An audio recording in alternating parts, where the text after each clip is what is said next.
ये देखो भाई, ससुराल पहुंचते ही सास ने मेरे को लगा दिया चटनी पीसने के काम पे।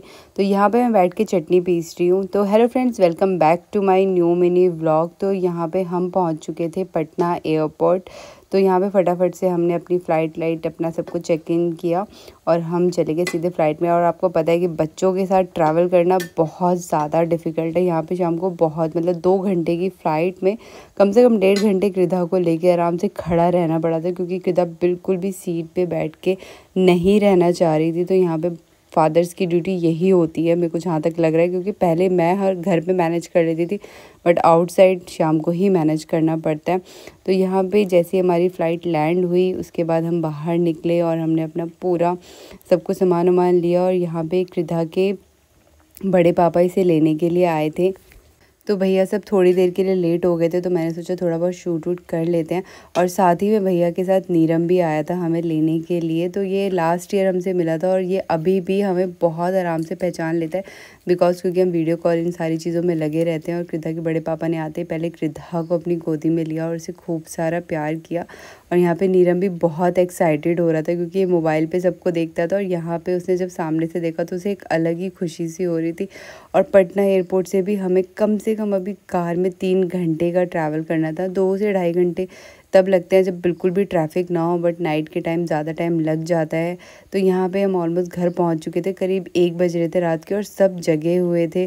कृदा की दादी भी उसे देखकर बहुत ज़्यादा एक्साइटेड हो रही थी, बहुत खुश हो रही थी, क्योंकि पूरे 4 महीने हो गए थे कृदा को हुए और कृदा से कोई भी नहीं मिला था। तो सबको एक अलग सी खुशी थी और सब एक्साइटेड भी थे कृदा से मिलने के लिए। तो यहाँ पे हम लेकर आए थे मम्मी के लिए गिफ्ट, जो कि मम्मी को चाहिए था।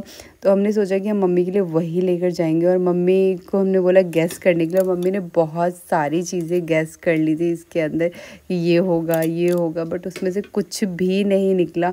लास्ट में नीरम भी बहुत एक्साइटेड हो रहा था कि मैं ओपन करूँगा, मेरा गिफ्ट है ऐसे करके, बट हमने उसे ओपन नहीं करने दिया। यहाँ पर मम्मी ही इसको खोलने की कोशिश करी थी। बहुत सारे लोगों को मुझे पता है ये भी कमेंट आ सकते हैं कि आपने पैकेजिंग ऐसी इतनी घटिया सी क्यों कर रखी है।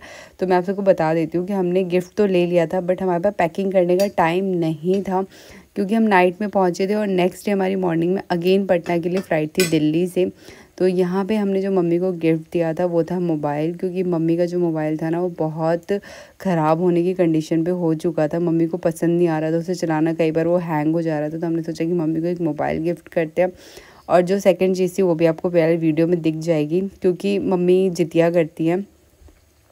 जितिया क्या, तो मम्मी जितिया का व्रत करती थी और मम्मी को ना बहुत टाइम से जितिया चाहिए था पहनने के लिए। और वैसे मम्मी पूरे साल भूल जाती थी कि मम्मी का जितिया है या नहीं है, बट जब भी व्रत रखती थी तो मम्मी को याद आता था। तो आप सब कमेंट करके ज़रूर बताना आपको कैसा लगा ये पूरा हमारा व्लॉग।